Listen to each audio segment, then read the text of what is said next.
दिल्ली में जो ब्लास्ट हुआ है, चलती कार लाल किले के पास उड़ जाती है, कौन उसका जिम्मेदार है? ये तो हमारी सरकारी एजेंसियां पता लगाएंगी। मगर आज इस स्टेज से और इस प्रोग्राम से मैं आपको ये पैगाम देना चाहता हूं, अगर मान भी लिया जाए कि वो धमाका करने में अभी क्लियर नहीं है कि वो सीएनजी सिलेंडर फटने से हुआ या वाकई में उस कार के अंदर कोई विस्फोटक सामग्री थी, अगर मान लिया जाए कोई विस्फोटक सामग्री थी और ये एक्सीडेंट नहीं था, बाकायदा साजिश थी, हमला था, और अगर उसमें अपने आप को कोई मुसलमान कहने वाला अगर वाकई में जिम्मेदार था तो कान खोल करके सुन लीजिए, इस्लाम का दामन इससे पाक। और मुझे समझ में नहीं आता कि अगर इस तरीके के हमले करने वाले अपने आप को इस्लाम का नाम लेवा कहते हैं तो वो इस्लाम का और मुसलमानों का कौन सा भला करेगा? जब जब इस तरीके का देश में हमला होता है, पूरे देश की फजा खराब होती है, पूरे देश का माहौल खराब होता है। अभी मैं ट्रेन पर आ रहा था बनारस से, जब मैं ट्रेन पर पटना के लिए बैठा, मैं चुपचाप से अपनी सीट पर लेटा हुआ था, नीचे लोग मोबाइल पर न्यूज देख रहे थे और गालियां दे रहे थे मुसलमानों को। इसका मतलब ये हुआ कि ये हमला कराने वाले ये चाहते हैं कि माहौल बिगड़े और मुसलमानों को शक की नजर से देखा जाए और मुसलमानों को ताने सुनने पड़े और मुसलमानों का जीना हराम हो जाए। इस तरीके के हादसों को बुनियाद बना के अब देखिए मीडिया वाले न्यूज चला रहे हैं कि साहब डॉक्टर पकड़े जाए, उसमें लखनऊ के डॉक्टर को पकड़ा, एक हरियाणा के डॉक्टर को पकड़ा और कह रहे हैं कि ये जिहादी लोग डॉक्टर बन जाएं, इंजीनियर बन जाएं, तब भी ये दूसरों को कत्ल करते हैं और दूसरों का बुरा चाहते हैं। आप समझ रहे हैं इसके पीछे साजिश क्या है? इसके पीछे साजिश ये है कि आइंदा मुसलमान लड़के जब मेडिकल की तालीम हासिल करने जाएं तो वहां भी उनका जीना हराम कर दिया जाए, वो इंजीनियर न बन पाए, वो डॉक्टर न बन पाए, वो हायर एजुकेशन भी हासिल न कर सके। अभी दिल्ली में जो कार का बम धमाका हुआ, कार धमाका हुआ, उस कार का भी वीडियो इंटरनेट पर आ गया है। और टोल पे वो आदमी जब फ्यूल भरवाने गया था, पेट्रोल भरवाने गया था, तो उसकी तस्वीर उसमें आ गई। तो टोल पे भी कैमरा लगा हुआ है। दुनिया में कैमरे क्यों लगते हैं? ये कैमरे इसलिए लगते हैं ताकि कभी मौका पड़े तो अपराधी को पकड़ा जाए। और काश कोई हमारे मीडिया वालों को ये बात बता देता कि आज तुम अपनी रिपोर्टिंग में और अपनी मीडिया में सबसे ज्यादा अगर किसी चीज का कत्ल कर रहे हो तो इंसाफ का कत्ल कर रहे हो। जिस गाड़ी में एक्सीडेंट हुआ, जिस गाड़ी में धमाका हुआ, उस गाड़ी का मालिक एक मुसलमान था, मीडिया वाले ये तो बता रहे हैं, लेकिन उस मुसलमान ने अपनी गाड़ी एक गैर मुस्लिम को जिसका नाम देवेंद्र था उसको बेचा था। मीडिया इस बात को छुपा रहा है। इस वक्त हमारे देश का मीडिया इतना धोखेबाज और इतना बाइस्ड हो चुका है, उतना किसी देश का मीडिया नहीं। मैं मीडिया वालों से कहना चाहूंगा, इंसाफ से काम लो। तुम्हारा काम मुल्क में नफरत की आग को भड़काना नहीं है, तुम्हारा काम सच्ची पत्रकारिता को, सच्ची न्यूज को दुनिया तक पहुंचाना है। और इस्लाम न्याय और इंसाफ की बात करता है। ऐ नबी आप फरमा दीजिए, आओ मैं तुमको पढ़ के सुनाता हूं। कुल ताअलू अतलू, आओ मैं तिलावत करता हूं, मैं पढ़ता हूं। नबी का एक काम ये भी था, नबी कुरान की तिलावत करके सुनाते थे। इसीलिए अल्लाह कुरान में अपने नबी की ड्यूटी बयान करते हुए फरमाता है, हुवल्लज़ी बअथ फिल उम्मिय्यीन रसूलन मिनहुम यतलू अलैहिम आयातिही व युज़क्कीहिम व युअल्लिमुहुमुल किताब वल हिकमा। अल्लाह ने अनपढ़ लोगों के बीच में, जो लिखना पढ़ना नहीं जानते थे, उनके बीच में उन्हीं में से एक रसूल भेजा। वो रसूल उनको कुरान की आयतों को पढ़ पढ़ के सुनाते हैं। ये अलग बात है कि नबी तो कुरान पढ़ पढ़ के सुनाते थे और नबी का उम्मती आज कुरान को रेशम के कपड़े में लपेट कर रखे थे।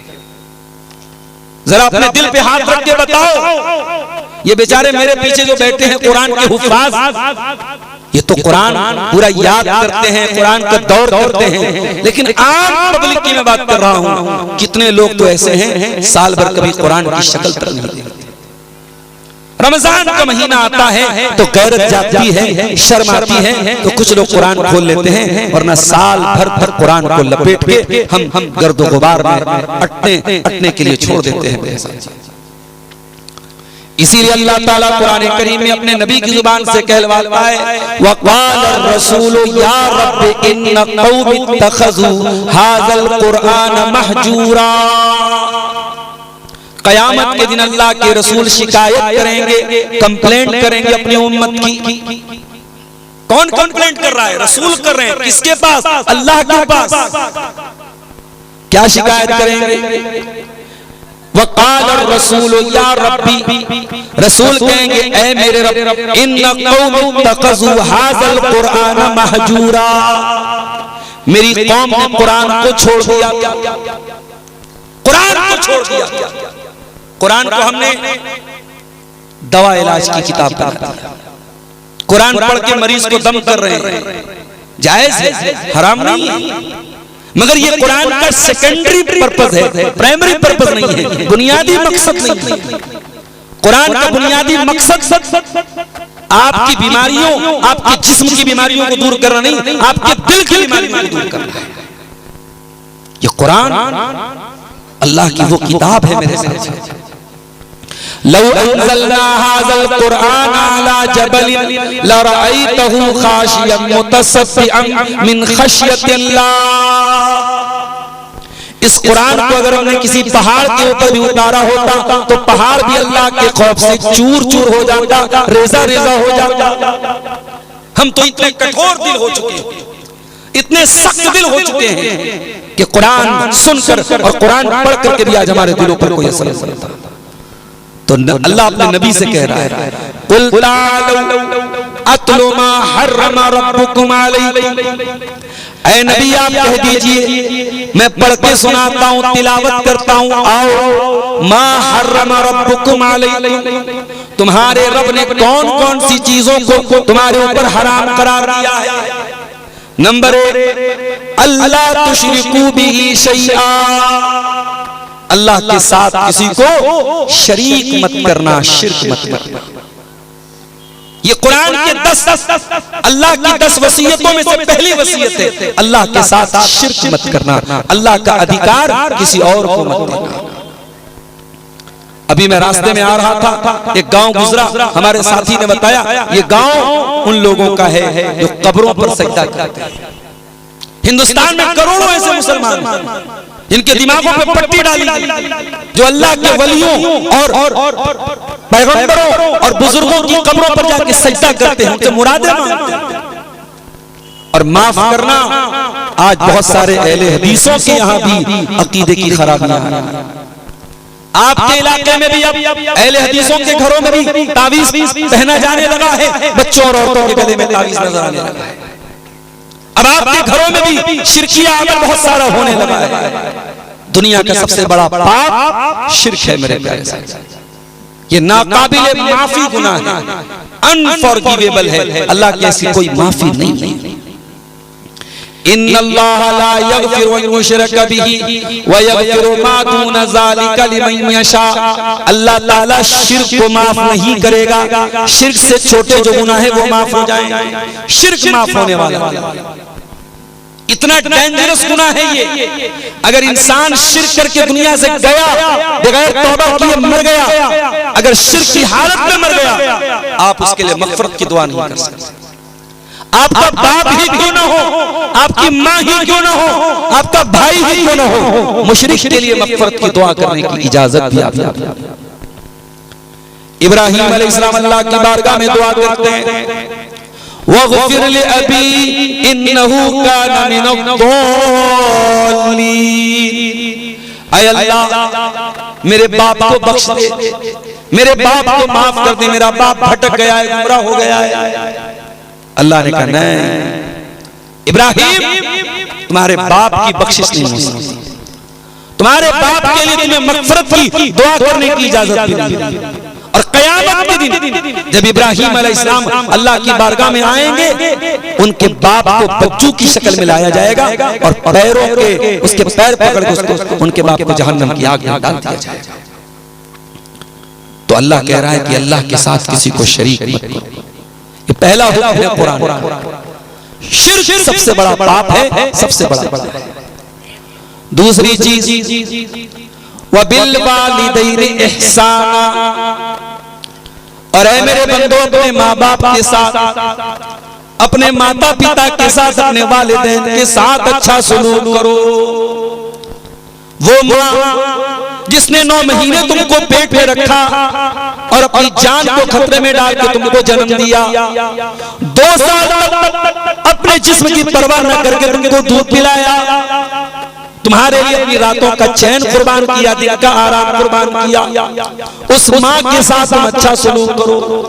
वो बाप जो तुम्हारे आराम के लिए रात रात भर खटता था, दिन दिन भर खटता था, जिसने अपना सारा आराम त्याग दिया तुम्हारे लिए, जिसने तुम्हारे लिए परदेश में रह के जिंदगी गुजारी, अपने बाप की कुर्बानियों को याद करो, अपने बाप के साथ उसने सलूक करो। बाज़ लोग होते हैं सारे समाज के साथ उनका ताल्लुक अच्छा है, पूरा गांव के अखलाक की तारीफ कर रहा है, पूरा मोहल्ला उनके कैरेक्टर की तारीफ कर रहा है, मगर माँ की आंखों में आंसू है, बाप के दिल में गम है। नहीं मोहल्ले वाले आपसे नाराज हो चलेगा, लेकिन बाप नाराज नहीं होना चाहिए, माँ नाराज नहीं होना चाहिए। अल्लाह के नबी के पास एक सहाबी आए, उन्होंने अल्लाह के नबी के साथ जिहाद में जाने के लिए, गज़वे में जाने के लिए नाम लिखवाया था। कहा अल्लाह के नबी, मैं आपके साथ गज़वे में जाना चाहता हूँ और मैं अपने माँ बाप को रोता हुआ छोड़ के आया हूँ, मेरे माँ बाप रो रहे थे, उनको छोड़ के आया हूँ। आपने फरमाया जाओ अपने माँ बाप को हंसा करके आओ जैसे तुम रुला करके आए। याद रखो मेरे भाइयों, माँ बाप की आंखों में आंसू न लाना, माँ बाप को कभी रोने पर मजबूर न करना। कुरान में अल्लाह ताला दूसरा हुक्म हमको यही दे रहा है, व बिल वालिदैनि इहसाना, अपने माँ बाप के साथ तुम अच्छा सलूक करो। और अगर ये माँ बाप तुमको बुढ़ापे में मिले तो बोझ न समझना, ये न सोचना कि ये कौन सी मुसीबत मेरे गले पर है। अरे कितने ऐसे बदनसीब हैं जो तरसते हैं जिंदगी में बड़े बड़े डिसीजन लेने के पहले कि काश मेरे अब्बा होते तो मैं उनसे पूछ के राय लाए। कितने घर हैं जिन घरों से माएं चली गई, उन घरों की बरकत चली गई। अल्लाह की कसम, जब तक वो बूढ़ी माँ रहती है तुम्हें एहसास नहीं होता, लेकिन मैंने तजर्बा किया है, मैंने देखा है, जिंदगी में बड़े करीब से देखा है।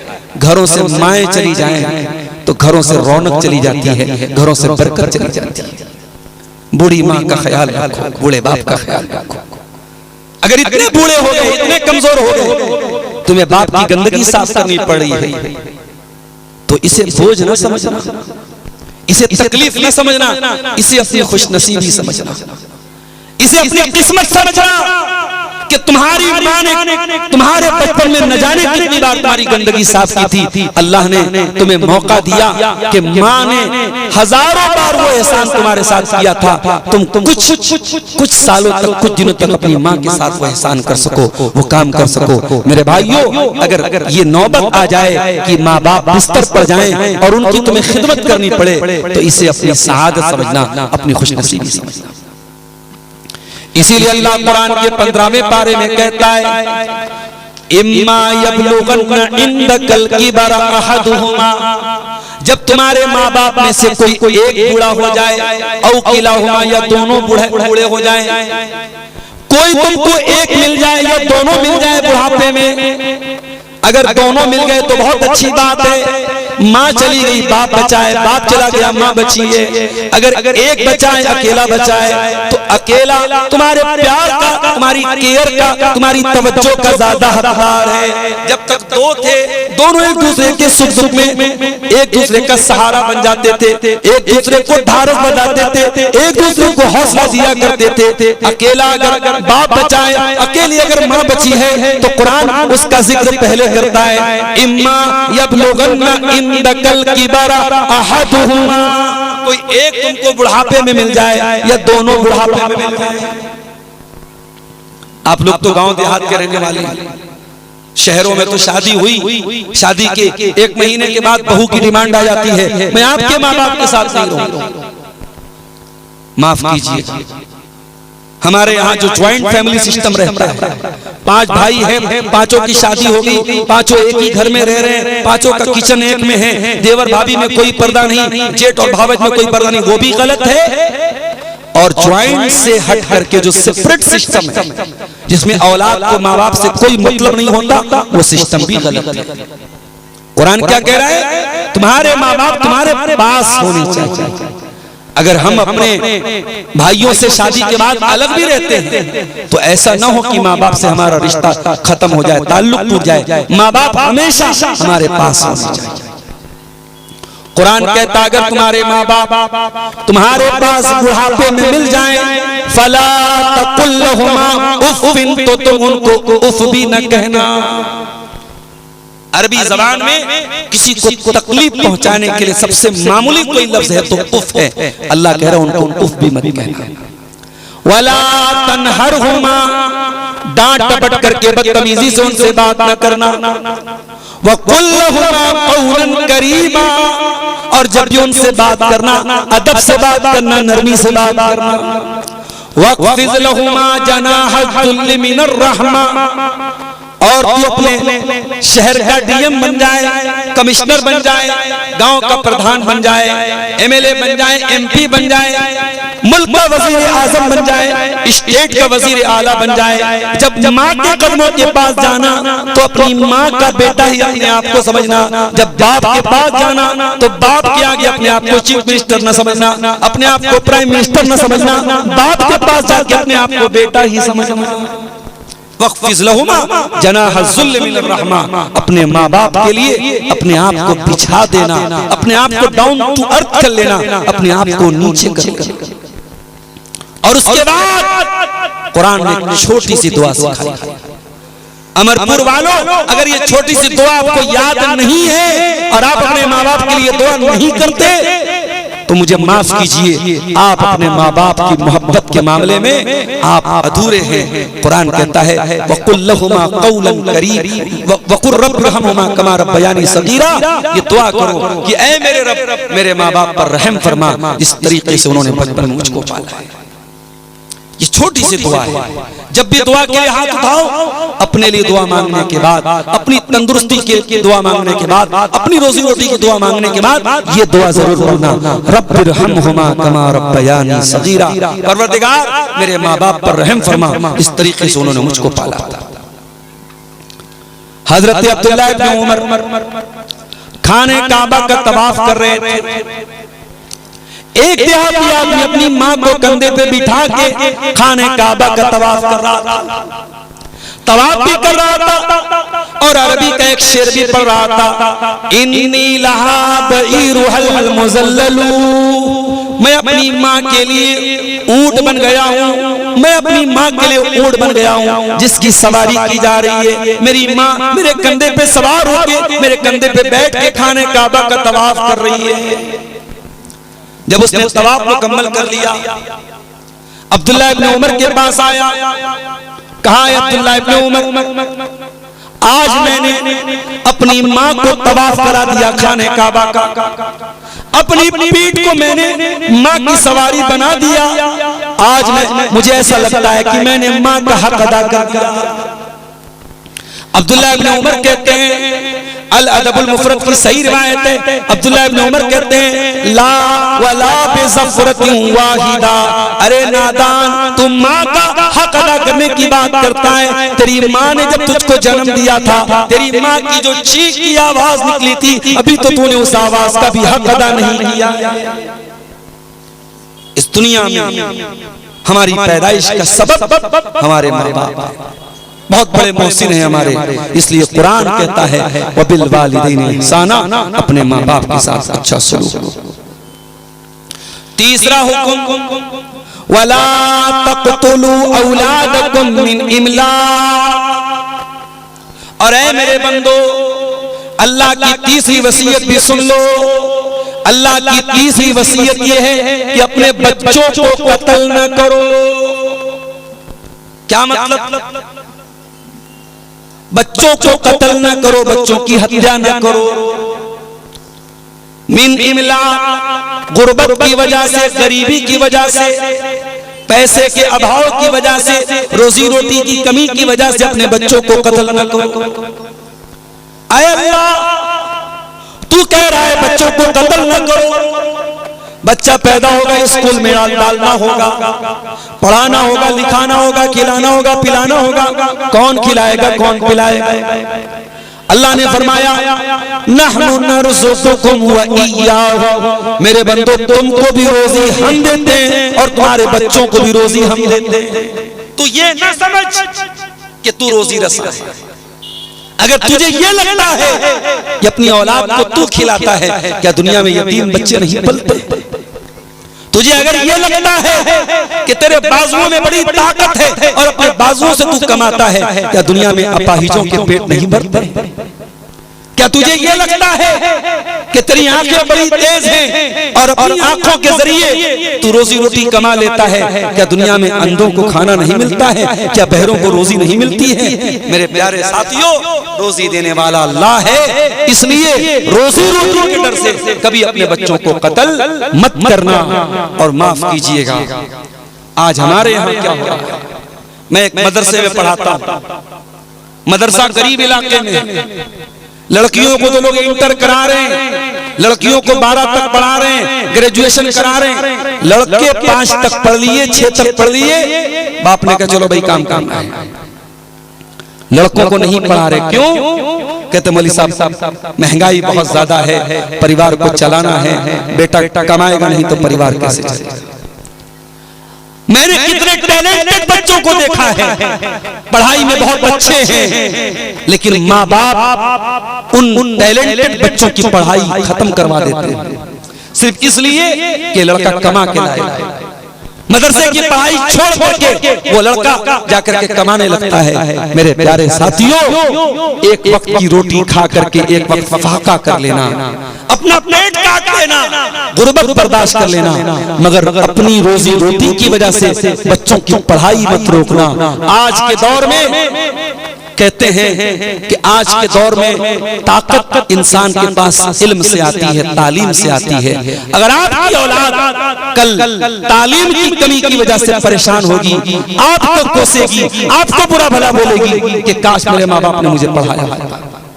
तो कुरान कह रहा है अपनी औलाद को कत्ल मत करो।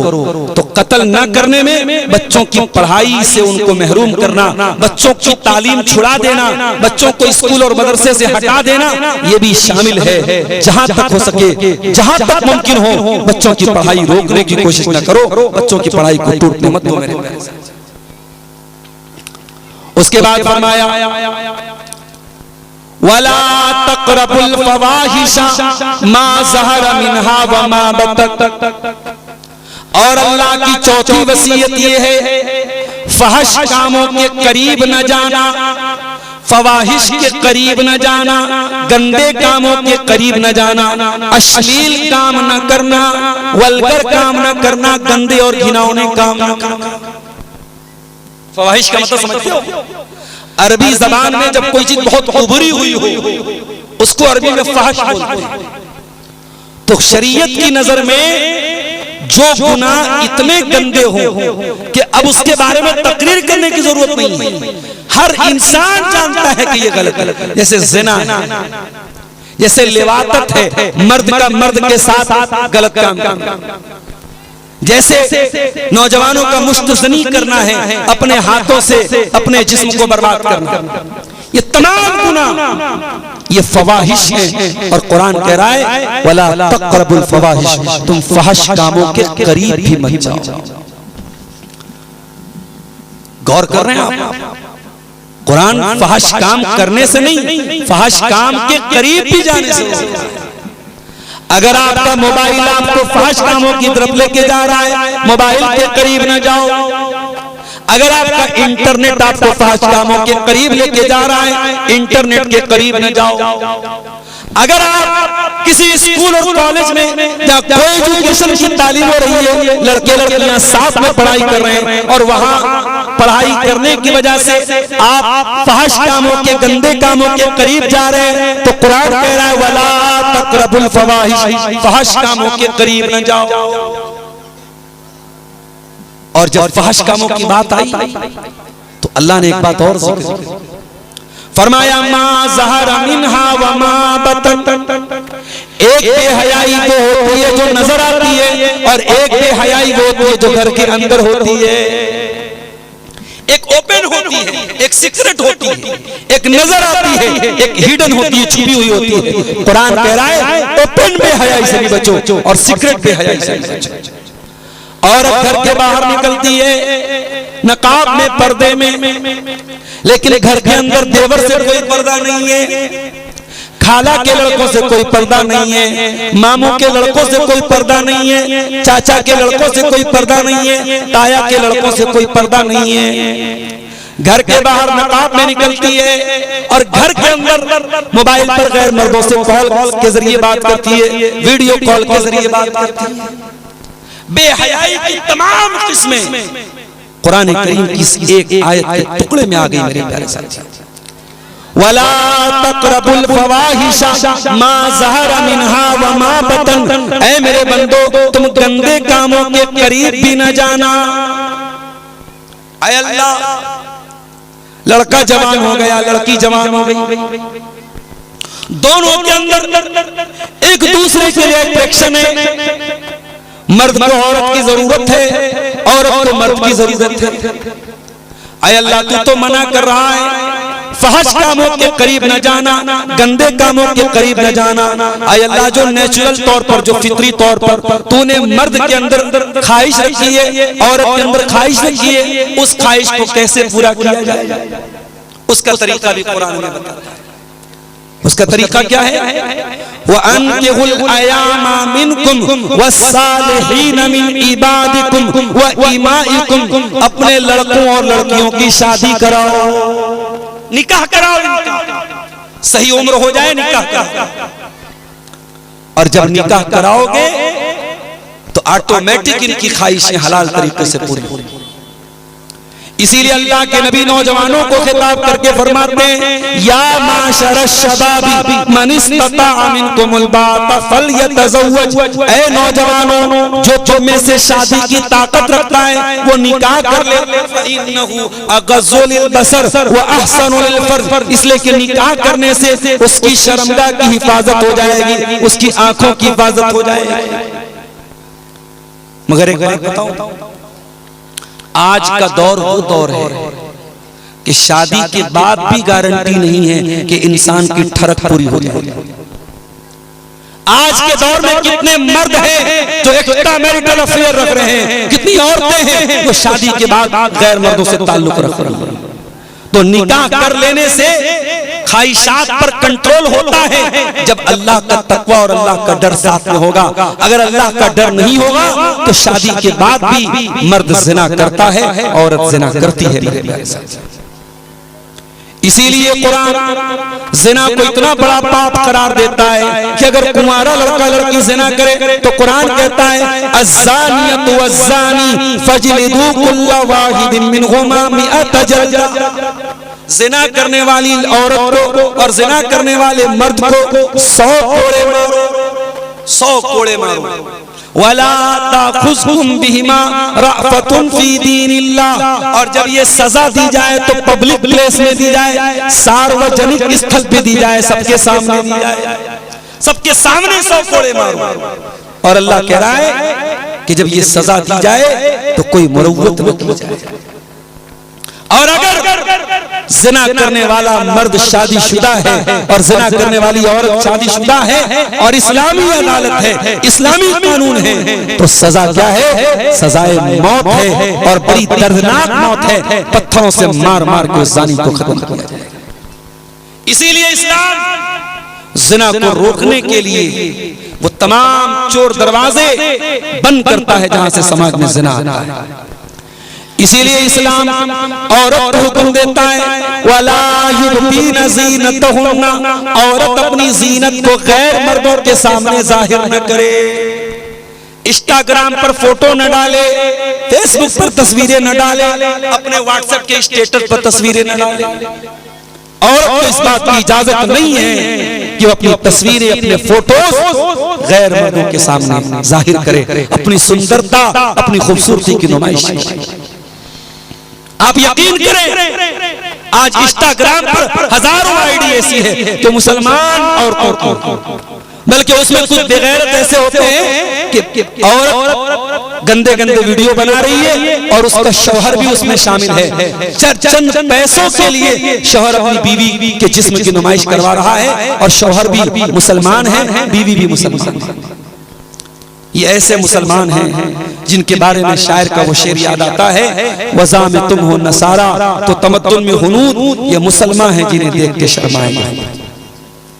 आज हालात ये हैं मेरे प्यारे साथी, स्कूलों और कॉलेजों में फंक्शन के नाम पे लड़कियों को नंगा नचवाया जाता है, बेहयाई का डांस करवाया जाता है और उस डांस के प्रोग्राम में मुसलमान भी शौक से हिस्सा लेता है, मुसलमान लड़के और लड़कियां भी नाच गाना करते हैं। कुरान कहता है वला तक़रबुल फ़वाहिशा मा ज़हरा मिन्हा व मा बतन, खबरदार फहश कामों के करीब न जाना, गंदे कामों के करीब न जाना, चाहे वो छुपे हुए हो चाहे वो खुले खुले। चार चीजें हो गई। पांचवी चीज वला तक़तुलुन नफ्सल्लती हर्रमल्लाहु इल्ला बिल हक़्क़ि, और किसी ऐसे इंसान की जान मत लेना, हत्या न करना जिसकी हत्या करने की तुमको अल्लाह ने इजाजत नहीं दी है। किसी निर्दोष की हत्या न करना, किसी बेकसूर को कत्ल न करना। दिल्ली में जो ब्लास्ट हुआ है, चलती कार लाल किले के पास उड़ जाती है, कौन उसका जिम्मेदार है ये तो हमारी सरकारी एजेंसियां पता लगाएंगी।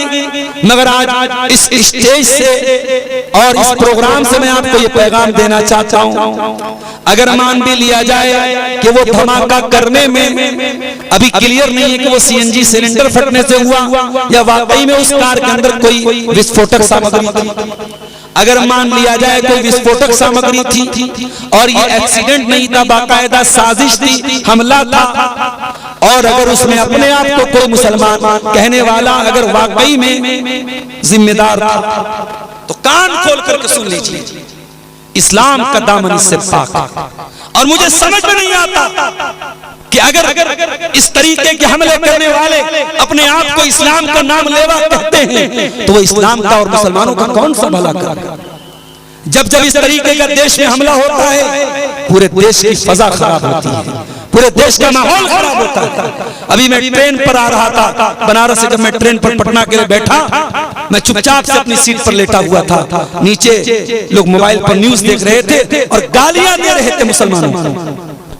इसका मतलब ये हुआ कि ये हमला कराने वाले ये चाहते हैं कि माहौल बिगड़े और मुसलमानों को शक की नजर से देखा जाए और मुसलमानों को ताने सुनने पड़े और मुसलमानों का जीना हराम हो जाए। इसलिए कम से कम ये जितने आतंकवादी हमले होते हैं इनको करने वाला कोई मुसलमानों का हमदर्द तो नहीं हो सकता है, उससे मुसलमानों को कोई बेनिफिट मिलने वाला। याद रखो मेरे भाइयों, न मुसलमान कभी आतंकवादी हो सकता है, न इस्लाम कभी आतंकवाद की शिक्षा दे सकता है। कुरान की आयत में पढ़ रहा हूं और अल्लाह 10 बातों की वसीयत हमको कर रहा है और उन 10 में से 5वीं बात क्या है, वला तक़तुलुन नफ्सल्लती हर्रमल्लाहु इल्ला बिल हक़्क़ि, खबरदार किसी निर्दोष की, किसी इनोसेंट पर्सन की, किसी बेकसूर की हत्या मत कर। अरे इस्लाम तो वो दीन है जो एक इंसान की जान लेने को पूरी मानवता का कत्ल करार देता है, पूरी मानवता की हत्या करार देता है। कुरान कहता है मन कतल नफ्सन बिगैर नफ्सिन औ फसादिन फिल अर्दि फकअन्नमा कतल अन्नास जमीआ, एक इंसान की जान लेने वाला, एक इंसान को कत्ल करने वाला पूरी इंसानियत का कातिल है। इसलिए ये जितने बम धमाके होते हैं या जितने आतंकवादी काम होते हैं, कभी गौर कीजिएगा, उससे इस्लाम का तो कोई भला नहीं, उससे मुसलमानों का तो कोई भला नहीं। उल्टे इस तरीके के हादसों को बुनियाद बना के अब देखिए मीडिया वाले न्यूज चला रहे हैं कि साहब डॉक्टर पकड़े जाए, उसमें लखनऊ के एक डॉक्टर को पकड़ा, एक हरियाणा के एक डॉक्टर को पकड़ा और कह रहे हैं कि ये जिहादी लोग डॉक्टर बन जाएं, इंजीनियर बन जाएं, तब भी ये दूसरों को कत्ल करते हैं और दूसरों का बुरा चाहते हैं। आप समझ रहे हैं इसके पीछे साजिश क्या है? इसके पीछे साजिश ये है कि आइंदा मुसलमान लड़के जब मेडिकल की तालीम हासिल करने जाएं तो वहां भी उनका जीना हराम कर दिया जाए, वो इंजीनियर न बन पाए, वो डॉक्टर न बन पाए, वो हायर एजुकेशन भी हासिल न कर सके। तो ये जितने आतंकवादी हमले होते हैं ये इंसानियत के भी खिलाफ है, ये भारत के भी खिलाफ है और ये हमारे इस्लाम के भी खिलाफ है। इस्लाम कतई इसकी इजाजत नहीं देता। ये 5 चीजें हो गई।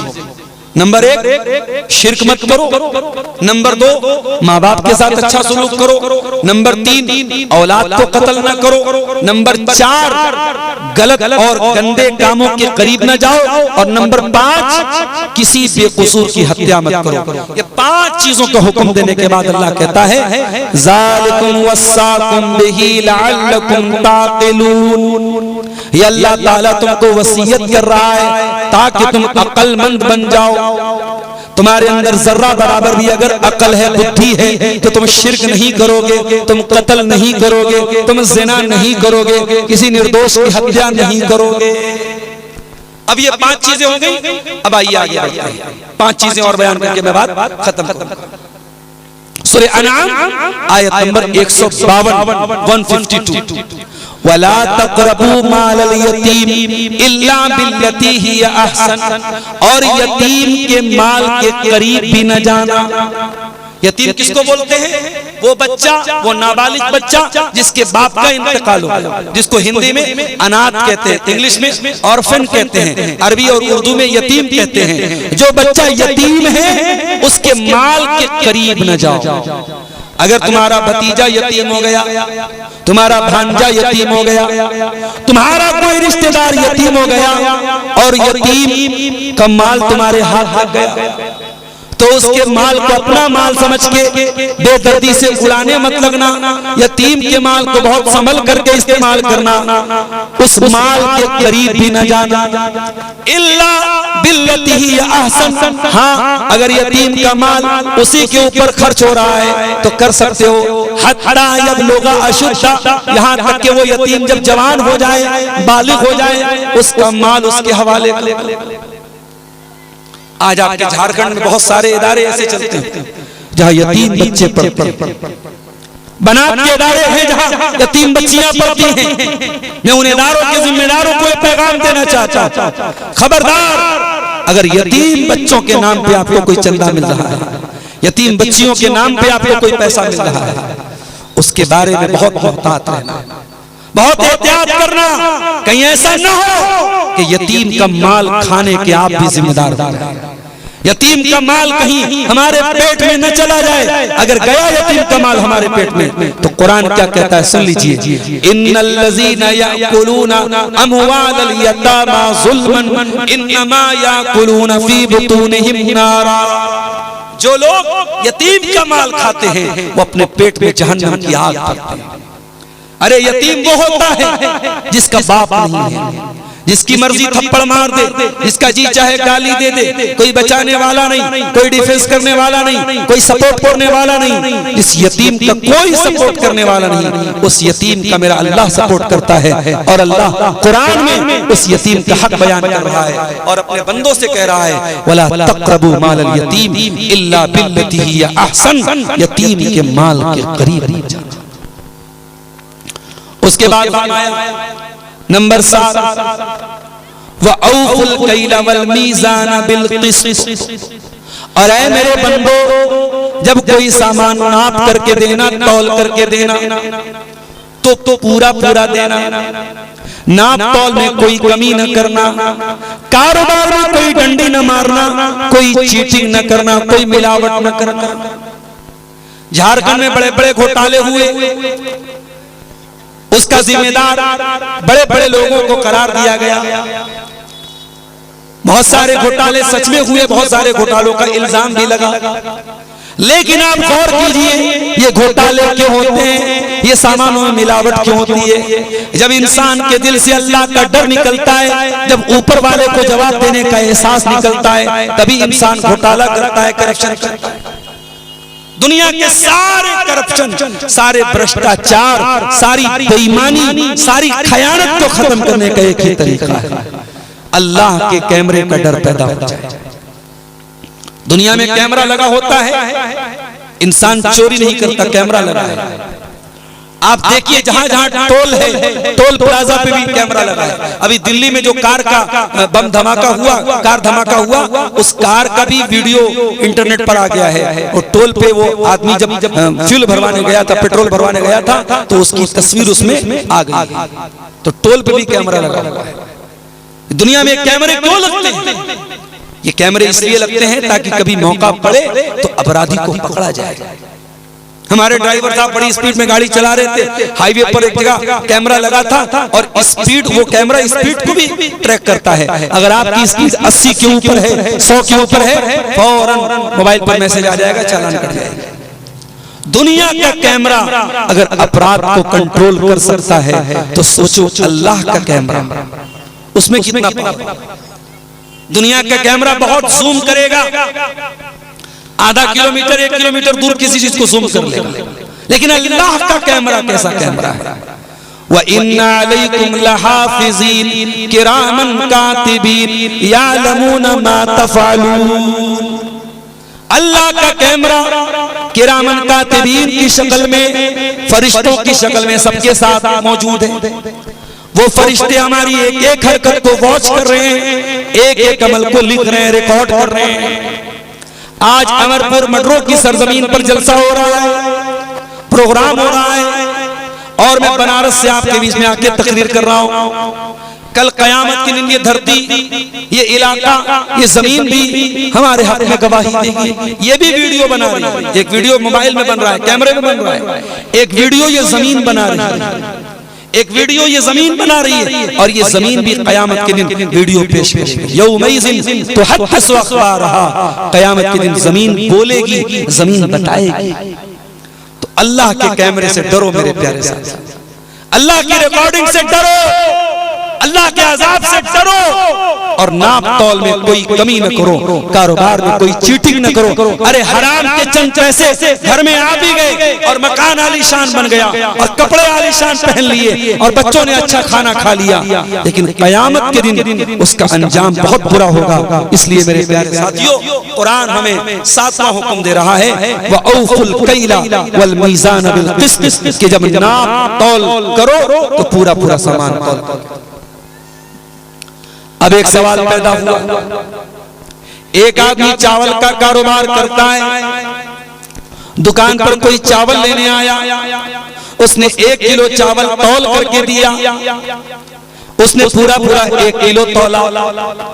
कुछ दाने जब चावल को निकाल करके पॉलिथीन में डाल रहा था, कुछ दाने जमीन पे गिर गए। आए अल्लाह, तू ये कह रहा है कि नाप तौल पूरी पूरी करके दो, क्या अगर कुछ दाने जमीन पर गिर गए और दुकानदार ने 1 किलो सामान दिया और 1 ग्राम कम हो गया, जानबूझ के नहीं कम किया, अनजाने में कम हो गया, आए अल्लाह, क्या एक एक दाने का तू हिसाब लेगा? क्या एक एक ग्राम का तू हिसाब लेगा? फरमाया, ला नुकल्लिफु नफ्सन इल्ला वुसअहा। ऐ मेरे बंदो, घबराओ नहीं, परेशान न हो, हम उतना ही बोझ डालेंगे जितना तुम उठा सको, तुम्हारी ताकत से ज्यादा तुम्हारे ऊपर बोझ नहीं डालेंगे। जानबूझ करके जो बेईमानी करोगे उसकी पकड़ो। अनजाने में अगर किसी को सामान दिया और कुछ 19-20 हो गया, नरम गरम हो गया, उसकी अल्लाह क्या पकड़नी। जानबूझ करके जो मिलावट करोगे, जो भ्रष्टाचार करोगे, जो कटौती करोगे, जो डंडी मारोगे, उसका हिसाब अल्लाह क्या देगा। तो 7 चीजें हो गई। नंबर 8, वइज़ा कुल्तुम फादिलू, और जब बात करो तो इंसाफ की बात करो। तुम्हें गांव का सरपंच बनाया गया, तुम्हें कबीले का सरदार बनाया गया, बिरादरी का सरदार बनाया गया, निकाह का मसला आता है लोग तुम्हारे पास आते हैं, तलाक का मसला आता है लोग तुम्हारे पास आते हैं, खुला का मसला आता है लोग तुम्हारे पास आते हैं। तुम्हें अगर फैसला करने का अधिकार दिया गया है तो तुम सही फैसला करना, इंसाफ वाला फैसला करना, पैसे लेकर के, रिश्वत लेकर के गलत फैसले न कर देना। तुम अमीरों के चेहरे देख करके फैसले न करना, गरीबों के खिलाफ और अमीरों के हक में फैसले न करना। वइज़ा कुल्तुम फादिलू, जब बात करना तो इंसाफ की बात करना, इंसाफ की बात करो, अन्याय नहीं, ना इंसाफी नहीं। इस्लाम इंसाफ वाला दीन है। और काश कोई हमारे मीडिया वालों को ये बात बता देता कि आज तुम अपनी रिपोर्टिंग में और अपनी मीडिया में सबसे ज्यादा अगर किसी चीज का कत्ल कर रहे हो तो इंसाफ का कत्ल कर रहे हो। जिस गाड़ी में एक्सीडेंट हुआ, जिस गाड़ी में धमाका हुआ, उस गाड़ी का मालिक एक मुसलमान था। मीडिया वाले ये तो बता रहे हैं, लेकिन उस मुसलमान ने अपनी गाड़ी एक गैर मुस्लिम को, जिसका नाम देवेंद्र था, उसको बेचा था। मीडिया इस बात को छुपा रहा है। इस वक्त हमारे देश का मीडिया इतना धोखेबाज और इतना बायस्ड हो चुका है, उतना किसी देश का मीडिया नहीं। मैं मीडिया वालों से कहना चाहूंगा, इंसाफ से काम लो। तुम्हारा काम मुल्क में नफरत की आग को भड़काना नहीं है, तुम्हारा काम सच्ची पत्रकारिता को, सच्ची न्यूज को दुनिया तक पहुंचाना है। और इस्लाम न्याय और इंसाफ की बात करता है। किसी शहर में दंगा हो जाए, आपके भागलपुर का इलाका बहुत करीब है यहां से, भागलपुर के दंगे को लोग आज भी याद करते हैं। किस तरीके से खेतों में मुसलमानों की लाशों को गाड़ दिया गया था, आज भी दंगे को लोग याद करते हैं। जब दंगा होता है, लोग सही गलत नहीं समझते, लोग सत्य असत्य नहीं समझते, लोग न्याय अन्याय नहीं समझते मेरे साथ।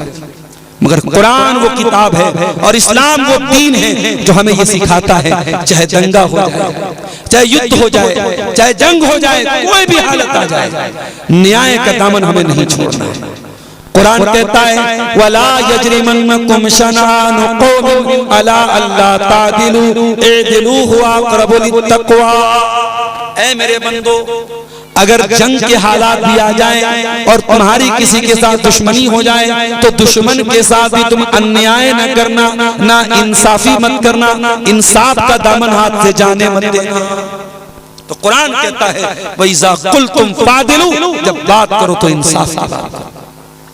आय अल्लाह, मैं फैसला करने बैठा, मेरी बीवी के खिलाफ है फैसला, मेरी औलाद के खिलाफ है, मेरी माँ के खिलाफ है, मेरे बाप के खिलाफ है। आय अल्लाह, मैं क्या करूँ? माँ का साथ दूं या सच्चाई का साथ दूं, बाप का साथ दूं या सच्चाई का साथ दूं, भाई का साथ दूं या सच्चाई का साथ दूं? कुरान कहता है, वलऊ कान ज़ा कुर्बा, अगर तेरे अपनों के खिलाफ पड़ जाए तब भी तू सही फैसला करना, न्याय वाला फैसला करना, सत्य वाला फैसला करना। अल्लाह, ये है इस्लाम। अगर आप फैसले की कुर्सी पर बैठे हैं, आप जज हैं, आप पंच हैं, आप सरदार हैं, तो आपका फैसला बायस नहीं होना चाहिए, आपका फैसला न्याय वाला होना चाहिए, जस्टिस वाला होना चाहिए। 8 चीजें हो गई। नंबर 9, वबि अहदिल्लाहि औफू, और ऐ मेरे बंदो, अल्लाह ताला से तुमने जो वादा किया है उस वादे को पूरा करो, उस वादे को निभाओ। अल्लाह से वादा करके वादा खिलाफी मत करो। अल्लाह से हमने क्या वादा किया है? हमारी पैदाइश के हजारों साल पहले, जब अपने बाप आदम की पीठ में हम थे और अभी हम दुनिया में पैदा नहीं हुए थे, उस वक्त अल्लाह ताला ने पूरी आदम की औलाद को इकट्ठा करके उनसे वादा लिया था। क्या वादा लिया था?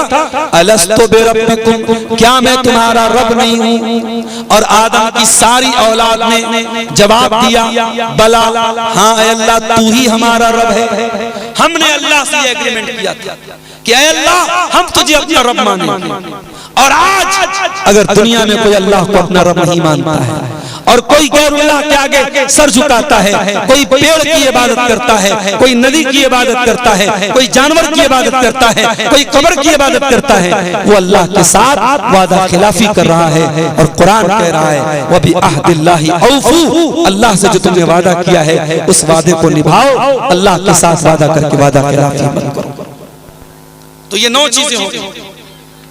अब इस आयत को खत्म करते हुए अल्लाह कहता है, ज़ालिकुम वस्साकुम बिही लअल्लकुम तज़क्करून, ये भी अल्लाह ताला तुमको वसीयत कर रहा है ताकि तुम नसीहत हासिल करो। यतीम का मामला, इसका ताल्लुक नसीहत से है। नाप तौल में कमी का मसला, इसका ताल्लुक नसीहत से है। जब बात करे आदमी इंसाफ की बात करे, इसका ताल्लुक नसीहत से है। और इसी तरीके जब वादा करे, वादा पूरा करे, इसका ताल्लुक नसीहत से है। इसलिए कुरान कह रहा है कि अल्लाह की वसीयत है ताकि तुम नसीहत हासिल करो। अब आखिरी बात, अल्लाह की 10वीं वसीयत, सूरह अनाम आयत नंबर 153। व अन्ना हाज़ा सिराती मुस्तकीमन फत्तबिऊ। और ए नबी आप ऐलान कर दीजिए जो रास्ता मोहम्मद अकरम लेकर के आए हैं, जो नबी अकरम जो रास्ता लेकर के आए हैं वही अल्लाह का सीधा रास्ता है। फत्तबिऊ, उसी पर चलो। वला तत्तबिऊ सुबुल, और दूसरे रास्तों पर न चलो। फतफर्रक़ बिकुम अन सबीली, वरना ये दूसरे रास्ते तुमको अल्लाह के रास्ते से भटका देंगे। नबी ने जो रास्ता दिया है उसी हाईवे पर चलो, उस हाईवे को मत छोड़ो, उस सिराते मुस्तकीम को मत छोड़ो। कौन क्या कह रहा है, हमारे बुजुर्गों ने क्या कहा, हमारे बड़ों ने क्या कहा, हमारे पीरों ने क्या कहा, नहीं, जो रसूल ने कहा, जो अल्लाह ने कहा, उसी मनहज पर, उसी सिराते मुस्तकीम पर चलते चले जाना है।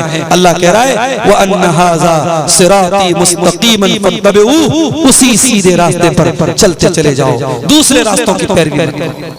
पता ये चला सिराते मुस्तकीम का रास्ता है। और सुन लो दुनिया वालों, अहले हदीस की दावत उसी सिराते मुस्तकीम की दावत है।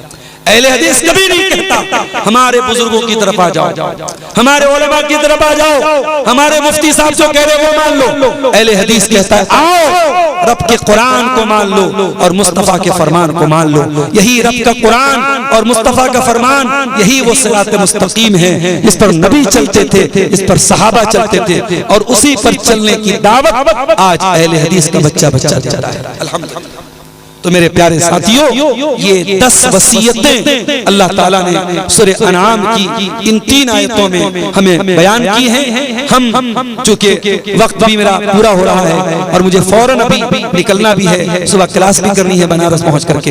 हम अल्लाह से दुआ करते हैं रब्बुल आलमीन इन 10 वसीयतों पर हम सबको अमल करने की तौफीक अता फरमा। रब्बुल आलमीन हमें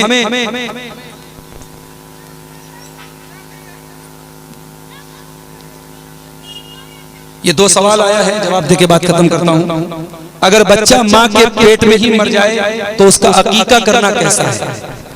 अकीका बच्चे के पैदा होने के बाद करना है, और वो भी 7वें दिन तक बच्चा जिंदा रहे तब करना है। अगर 7वें दिन के पहले बच्चे का इंतकाल हो गया तो आपको अकीका करने की जरूरत नहीं है, और मां के पेट में ही मरा है तो फिर उसका अकीका करने का तो कोई मतलब नहीं है। वल्लाहु आलम बिस्सवाब। दूसरा सवाल है, एक माँ अपने बच्चे को कितने दिन दूध पिला सकती है? कुरान करीम ने दूध पिलाने की जो अक्सर मुद्दत यानी मैक्सिमम पीरियड जो बताया गया वो 2 साल है। 2 साल तक माँ जो है अपने बच्चे को दूध पिला सकती है।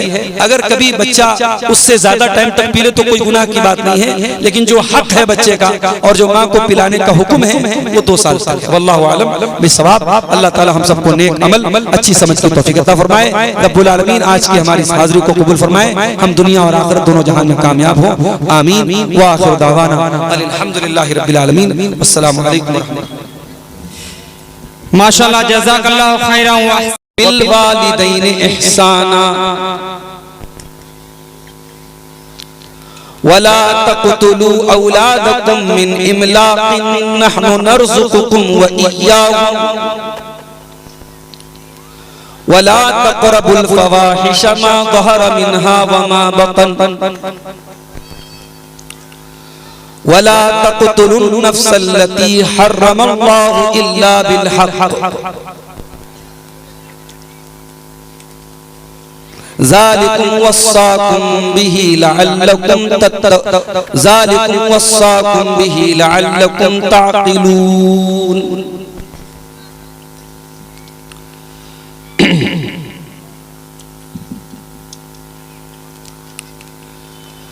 बेअमल को दुनिया में राहतें नहीं मिलती, बेअमल को दुनिया में राहतें नहीं मिलती, दोस्तों दुआओं से जन्नतें नहीं मिलती। इस नए ज़माने के आदमी अधूरे हैं, इस नए जमाने के आदमी अधूरे हैं, सूरतें तो मिलती हैं, सीरतें नहीं मिलती। सूरतें तो मिलती हैं, सीरतें नहीं मिलती। अपने बल पे लड़ती है अपनी जंग हर पीढ़ी, अपने बल पे लड़ती है अपनी जंग हर पीढ़ी। नाम से बुजुर्गों के अजमतें नहीं मिलती, नाम से बुजुर्गों के अजमतें नहीं मिलती। जो परिंदे आंधी का सामना नहीं करते, जो परिंदे आंधी का सामना नहीं करते, उनको आसमानों की रफ़अतें नहीं मिलती, उनको आसमानों की रिफ़अतें नहीं मिलती। शोहरतों पे इतरा कर खुद को जो खुदा समझे, शोहरतों पे इतरा कर खुद को जो खुदा समझे, मंजर ऐसे लोगों की तुरबतें नहीं मिलती। सदर मुहतरम उलमाए किराम, मुहतरम बुजुर्गों, नौजवान साथियों, ये मेरे लिए बहुत खुशी का मौका भी है और सच पूछिए तो गैर मुतवक्का है। आज के प्रोग्राम के लिए हाफिज शमशेर साहब हफिज़हुल्लाह ने यकीनन तारीख मुझसे महीने भर पहले ली थी और कल डालकोला साइड में एक प्रोग्राम में मुझे आना था और फिर वहां से आज के इस प्रोग्राम में शिरकत करनी थी। मुसलसल एक हफ्ते से 10 दिन से सफर, प्रोग्राम, तबीयत भी ठीक नहीं थी और मदरसे का भी मामला था। कल मैंने डालकोला का सफर कैंसिल कर दिया और हाफिज साहब को भी मैसेज कर दिया कि मैं नहीं आ पाऊंगा। लेकिन चूंकि इस इलाके में जब मैं बिल्कुल शुरुआत में आता था, मुझे याद है पहला प्रोग्राम इस इलाके में गालिबन 2009 या 10 के आसपास में हुआ था। उस वक्त से हमारे अजीज, हमारे मोहतरम हाफिज शमशेर साहब से हमारे ताल्लुकात हैं, दोस्ती है। और शेख ने कहा कि आप नहीं आएंगे तो फिर हमारी बड़ी बदनामी होगी। और चूंकि इज्जत, एक दोस्त की इज्जत को अपनी इज्जत समझना चाहिए, इसलिए बहुत बड़ा रिस्क लेकर के मैं बनारस से तकरीबन 12:15 बजे निकला, पटना पहुंचा। पटना से बाई कार आपके बीच में अभी तकरीबन 9:30 बजे पहुंचा। रास्ते में मुझे मालूम कि ये जो महद ज़ैद इब्न साबित है और इस इदारे के आज कितने बच्चों को दस्तार बांधी? 42 बच्चे आज इस इदारे से कुरान करीम की हिफ्ज की तकमील कर चुके हैं और उनके सरों पे दस्तार बांधी गई है। इस इदारे की एक उपलब्धि और एक कारनामा मुझे रास्ते में इस इदारे के एक स्टाफ ने, शेख तस्लीमुद्दीन साहब ने बताया कि मरकजी जमीयत अहले हदीस हिंद के मुसाबके में पहला इनाम पाने वाला इसी इदारे का एक तालिबे इल्म, इसी इदारे से पढ़ा हुआ, उसने पहला इनाम हासिल किया। ये बहुत बड़ी कामयाबी है और बहुत कम वक्त में इस इदारे ने अगर इतना बड़ा कारनामा अंजाम दिया है कि यहाँ का तालिबे इल्म ऑल इंडिया लेवल के मुकाबले में अव्वल इनाम पा रहा है, तो मैं समझता हूं कि ये इस इदारे के जो जिम्मेदार हैं और इदारे के जो स्टाफ हैं उनकी मेहनत और उनकी कुर्बानियों का नतीजा है। दुआ है रब्बुल आलमीन इस इदारे को मजीद तरक्की अता फरमाए और ये इदारा दिन दूनी रात चौगुनी तरक्की अता करे। मेरे भाइयों, झारखंड के इस इलाके में ये प्रोग्रामों का सीजन नहीं है। आमतौर से आपके इलाके में फरवरी और मार्च में प्रोग्राम होते हैं और कुछ प्रोग्राम मैंने दे भी रखे हैं, कुछ फरवरी में है, कुछ अप्रैल में है, रमजान के बाद। तो ये मौसम इस इलाके के प्रोग्रामों का नहीं है और काफी मौसम में ठंडक और खुनकी भी हम महसूस कर रहे हैं। इसके बावजूद आप हजरात का इतनी बड़ी तादाद में इस पिंडाल के नीचे जमा होना ये इस बात की दलील है कि कुरान और सुन्नत से मोहब्बत की जो शमा है वो हर मौसम की शिद्दत बर्दाश्त करने के लिए आपको आमादा करती है और आप अपने आराम और बिस्तर को छोड़ के इस प्रोग्राम में आए हैं। अल्लाह हम सब के जमा होने को कबूल फरमाए। कुरान करीम की एक आयत मैंने आपके सामने पढ़ी है, सूरतुल अनआम की आखिर की आयत है, 151 नंबर की आयत। कुरान करीम की इस आयत में और इसके बाद की दो आयतों 151, 152 और 153 सूरह अनआम की इन तीन आयतों में अल्लाह ताला ने अपने बंदों को 10 अहकाम दिए। इनको अहकाम अशरा भी बाज़ उलमा ने इन अहकाम को अहकाम अशरा कहा है, बल्कि एक सही हदीस में हजरत अब्दुल्लाह इब्न मसऊद कहते हैं कि अगर किसी को अल्लाह ताला की वसीयत देखना है, जिस वसीयत के ऊपर जनाब मोहम्मद रसूलुल्लाह सल्लल्लाहु अलैहि वसल्लम की मुहर लगी है, तो वो कुरान की इन तीन आयतों को देख ले, कुरान की इन 10 वसीयतों को देख ले। मेरी आज की तकरीर इन्हीं 10 वसीयतों पर होगी। इन 10 बातों को बयान करके मैं आपसे इजाजत लूंगा और फौरन मैं बनारस के लिए वापस निकल जाऊंगा।